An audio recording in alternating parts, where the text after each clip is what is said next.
Initiating system 1.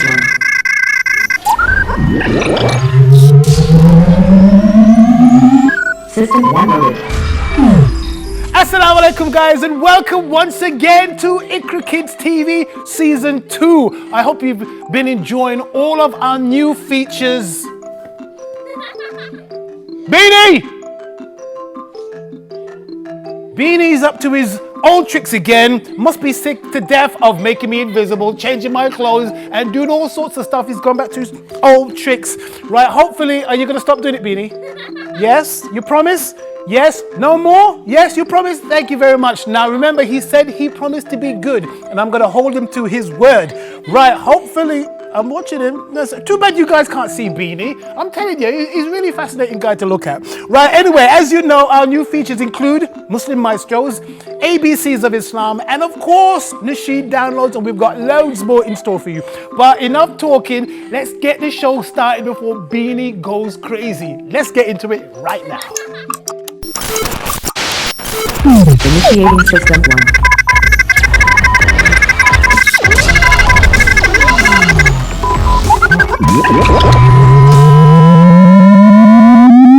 System 1 loaded.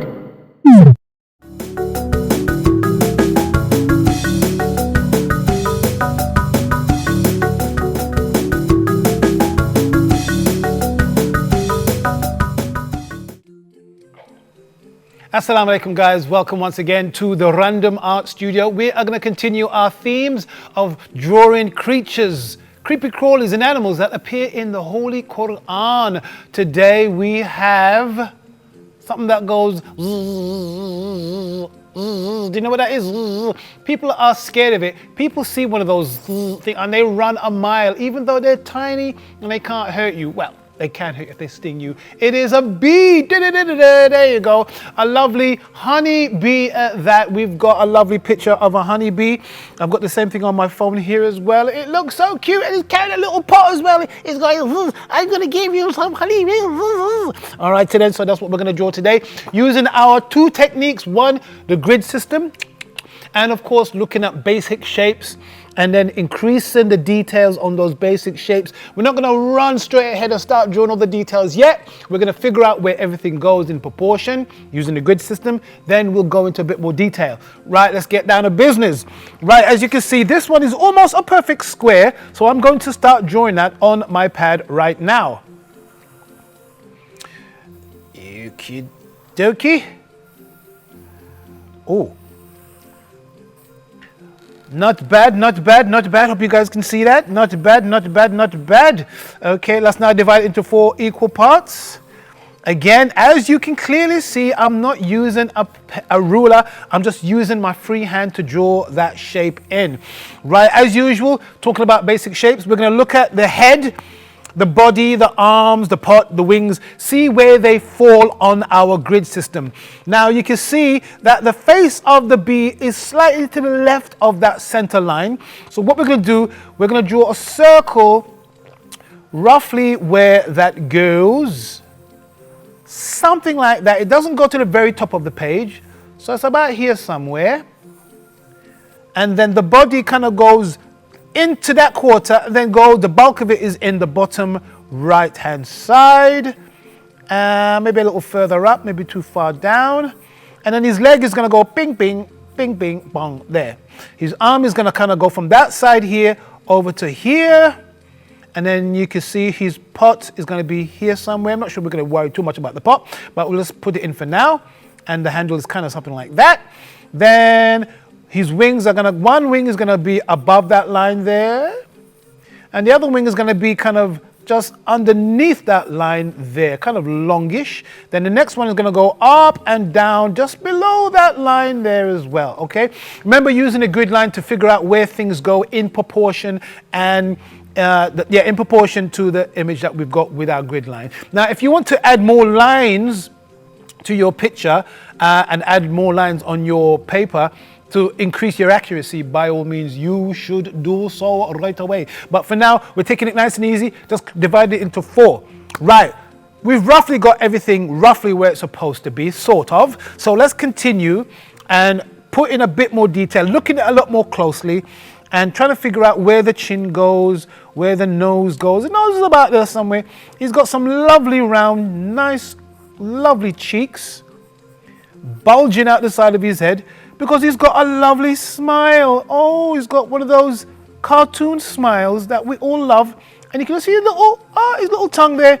And he's got teeth, believe it or not. Of course, these are always anthropomorphized. You big word there, Khaleel. Yeah, anthropomorphized, meaning that they've been given human characteristics, okay? So teeth is one of those characteristics that makes it look a bit more human, a bit more friendly, and much more relatable as a fun character. Right, so I've put his head in, looking at the picture as I go, trying to get this curvature correct, and trying to get all the bits in the right places. Right, I'm going to put his widow's peak in, which is that black thing that goes over his head, and then over that side like that. There, oh yes. And inside there, I'm going to put the eyes in. The eyes are just almost complete circles, almost. One of the eyes does go into that other quarter there. So I'm going to do that, and that's a bit too high. Should be a bit more rounder. And then it's got the inner circles on the inside as well. Right, so as I'm talking, I'm just looking at the picture, looking at the drawing, trying to get them to look close enough. It has to look close enough. It doesn't have to be exactly 1,125,000% accurate, but close enough so it resembles what you're drawing. At the end of the day, this is about improving your hand-to-eye coordination, your skills of how to get a picture to look like what it's supposed to look like. I've said many times that, you know, you can have a bee, you could have a fly, you could have, I don't know, a grasshopper or something, that all have similar features, but they all have their own distinct looks. Why is that? Because they all have their own set of proportions that create the illusion of why they look different from one to the other. You know what I mean, right? So that's what we're going to do here. So it doesn't have to be 100% accurate to what you're drawing. Just going to get rid of some of these lines here, but close enough to resemble what we're copying, okay? So I think that's okay. I forgot to put his tweedly bombs in, his antennae, and they're just round circles with two stringy things. They're antennae. I'll just call them stringy things for now. Okay, there. Okay, and then we're going to continue with his body that goes down and around. And then he's got that little stinger. Oh, I saw that little stinger right there, somewhere there. We might have to change that a little bit later on, but for now we'll put that there. Let's put those lines in. Those very distinctive B lines. Like that, something like that. And then there's one on his tail. Okay, that's something like that, Maybe I rushed it a bit to put those lines in because I haven't done the arm yet. So let's put his arm in. There's no arm if you put his arm in, is there? No arm if you put his hand in as well. And his little fingers. As I said, it's been anthropomorphized. So it's got the features of a human being. We know that bees don't have fingers and arms like this, but it's fun to have them have those human characteristics after all, like I said, so we can relate to it a lot better. Put his arms in. Now again, guys, I know this might be your first time watching it, so I'm going to repeat myself that I am very quickly doing this particular illustration for us now so that you can see how I get to where I want to go with this picture, okay? I'm going to knock in some of these dark lines on him very quickly. You should take your time and try and get in as many, make sure that your picture is as accurate as possible before you start making your lines, your sketch lines too dark, okay? But I'm just rushing ahead because, well, like I said, I've been doing it for a couple of years now, and it's something that I've done so many times that I'm kind of used to it. But for those of you who are out there who may be still just trying out your hand, improving your skills, trying to get to that point where you feel that, yeah, I'm good, it might take you a while to kind of do that. So don't rush yourself like I'm rushing, okay? That's one example that I'm doing I don't want you to follow, okay? Going really super fast, okay? Go nice and slow. Okay, you know, I've just realized that my lines are in the wrong way. Yeah, that should be dark there, that should be white there. Not to worry, okay? Okay, try to keep these shaded lines in the same direction, but they're going all over the shop. Okay, yeah, it's important to keep your shaded lines in the same direction. Okay, not bad, not bad, not bad.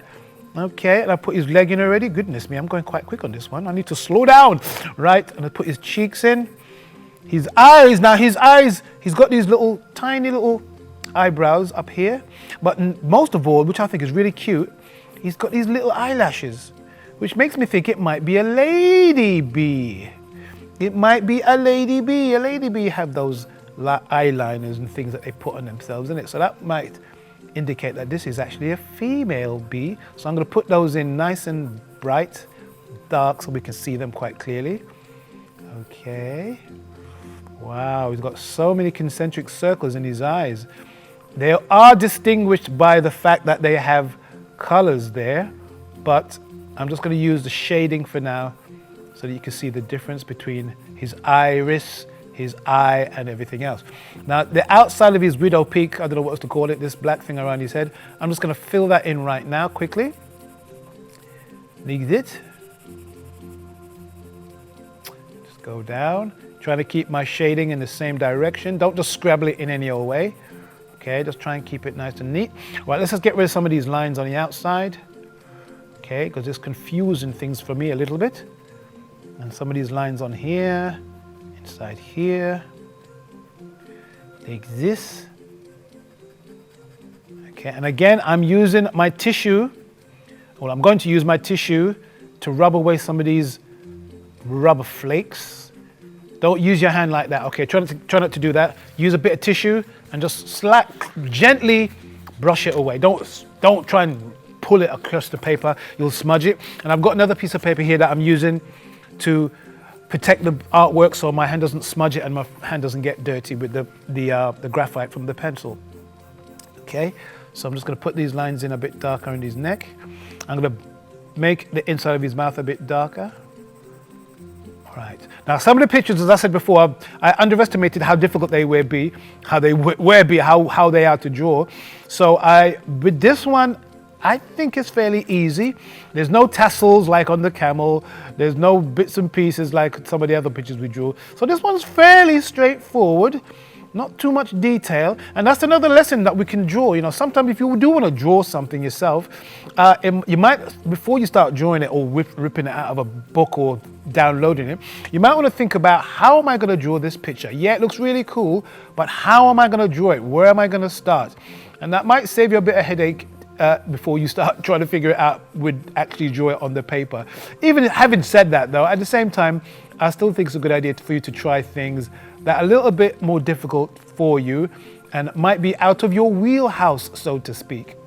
Okay, but still think about, how am I going to draw this, and how am I going to get this here? Is that going to be hard to draw? And sometimes you don't know it until you start doing it. Okay, so maybe just trying to anticipate how you're going to draw something before you start it might save a little bit of heartache. Okay, you don't want to abandon a picture just as you started it and realizing you got into a spot of trouble because the thing doesn't look like what you want it to look like. Okay, so try and figuring out how it looks before, or how you're going to draw it before you draw it. It might save you a bit of time. But I'm just rubbing up some of the lines that I don't need, which are superfluous to requirements. Let's just rub those bits away. Okay, I'm going to put that line in there a bit nice and darker now. Okay. Now, I remember a while back, we did draw another bee when we did the random spinner, and that came out in full color, and I was so happy with it. And my wife says, "Oh, I want that picture." I was like, "Yeah, whatever. You ain't getting that right." So I've got it here somewhere. I might whip it out in a minute to see if I can show you guys. It came out so lovely, and it was very similar to this one. It was a nice, happy, jolly looking bee that I was very pleased of how it came out. Anyway, for now, let's just focus on this. If we got time, I'll look at it. If not, we'll just leave it. Right, let's just draw this honey pot he's holding in his hand. The honey pot, yep, is just a circle, and then we have to figure out what the details are. Obviously, he's got honey falling out of the actual pot itself, dripping out because it's just overflowing with goodness, and it just barely goes on the edge there goes back up and under again, and then round again, okay? And it's got like a little dip in the middle there. Nice one. Okay, let's just put that in there.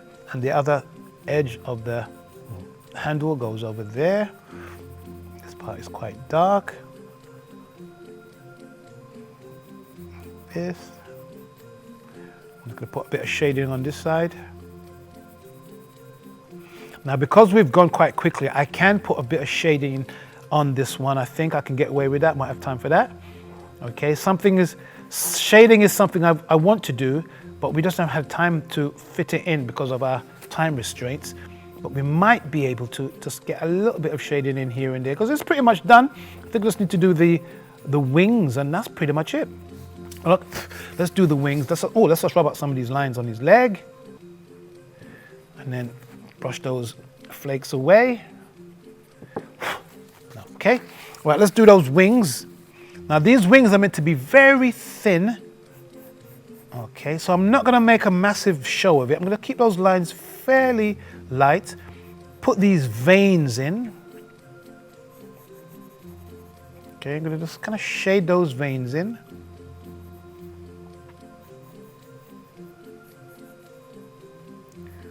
Okay, not as light as I'd wanted, but never mind.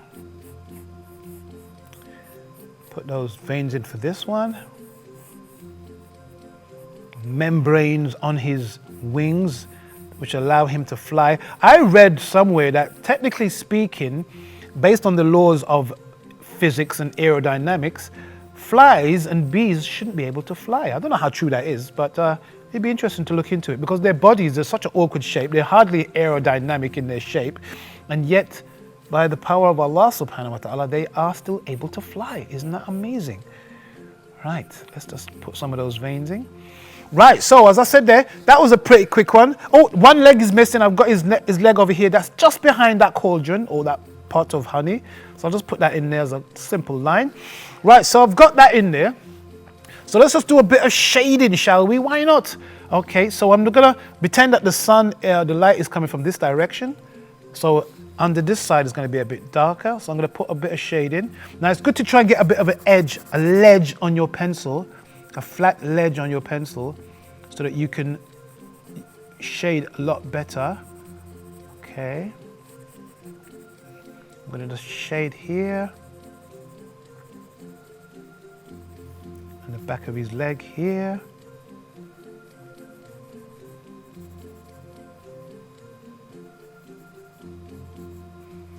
Oh, yes. Okay.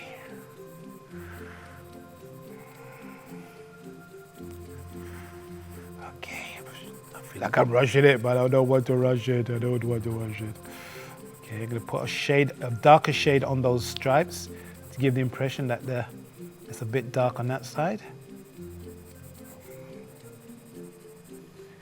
And here underneath that part's gonna be quite dark as well. And then fade it in a little bit. I'm gonna do the same for his arm. Just gonna slightly soften the edge. And his fingers. And that finger. Okay, just going to put a bit of shade on this side of his eyes and this side of his head. I don't want to shade it totally into this thing because it's meant to be black and it's meant to be distinctive from everything else. We can do a bit of shading on his antennae, beedly bubbly bum things. Like this. And then keep the edges dark. And then make this edge here dark as well. This is where you really need this piece of paper here so that your hands don't smudge the existing bits of artwork. Especially now I'm going really dark on some of it as well. If I was to do it without this paper and I start drawing here, it would smudge all these bits, wouldn't it? It would look quite horrible and all our hard work would look a bit not so good. Right, I'm going to put a bit of a shadow on his arm.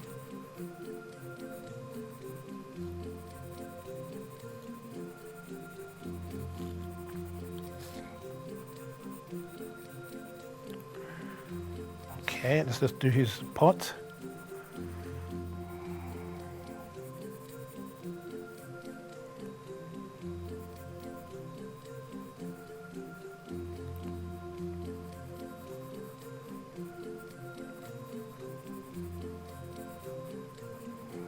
Okay.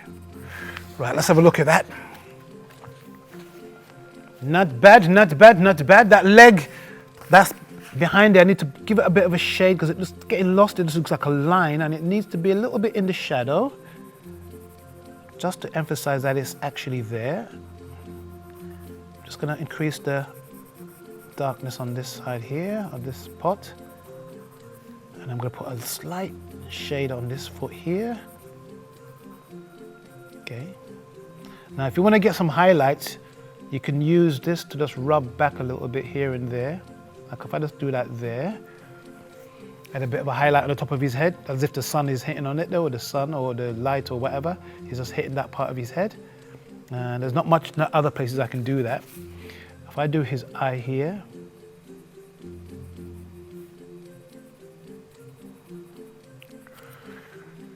yes. This reminds me of the time I used to have a rubber, an eraser that is the shape of a pencil. So handy for getting into these nooks and crannies and rubbing out what you want, because this is not really the thing for it. I should really cut this rubber up and make some sharp edges so I can get into those nooks and crannies. If you are going to do that, be very careful. Make sure you have an adult that can supervise you. I don't want you using scissors and rulers and knives and all sorts of stuff to break your rubbers up to make them sharp, okay? Get somebody to supervise that for you, okay? Don't want anybody losing their heads. Right, so let me have a look now. Not bad, not bad. I think that's about it, guys and gals. Just to remind you once again, if you want to join me here in our amazing studios, you could do so. You could either sit with me, we could do some drawing together, or if you want to send your artwork along to our Instagram page, IQRA Kids TV, simply go over there, make sure you follow us and like some of our pictures and bits and pieces, and inbox me 3 or 4 pieces of your artwork. I like it when people send 3 or 4 pieces in so we can get a rounded idea of what they can do, what they like, what kind of topics they like to draw and things of that nature. So send it in, inbox me on our Instagram page, and I promise you I will see it directly as soon as it comes in. Give us your name, your age and all the rest of it and where in the world you may be. We've had people from India sending in their amazing artwork. So what are you waiting for? Send in artwork, even if you think it's not all that. Send it in. We'd love to see it, inshallah, and we'll feature it here on the show. Right, guys, I've got to go. You take care of yourself. Assalamu alaikum.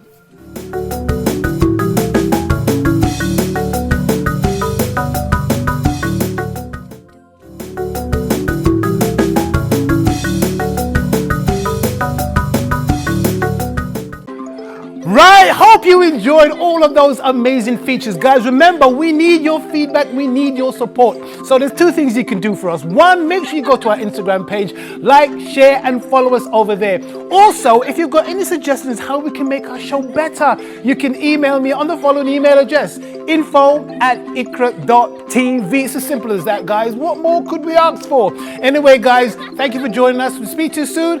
Assalamu alaikum! Oh, Beanie! What is this? Hey, what's going on? I told you not to do that, and now look at that all over again. Not even one more, no more. Oh my gosh.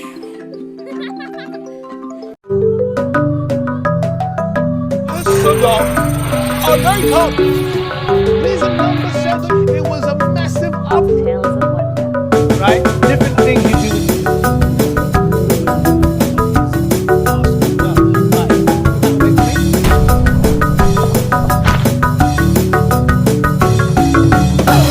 IQRA Kids TV.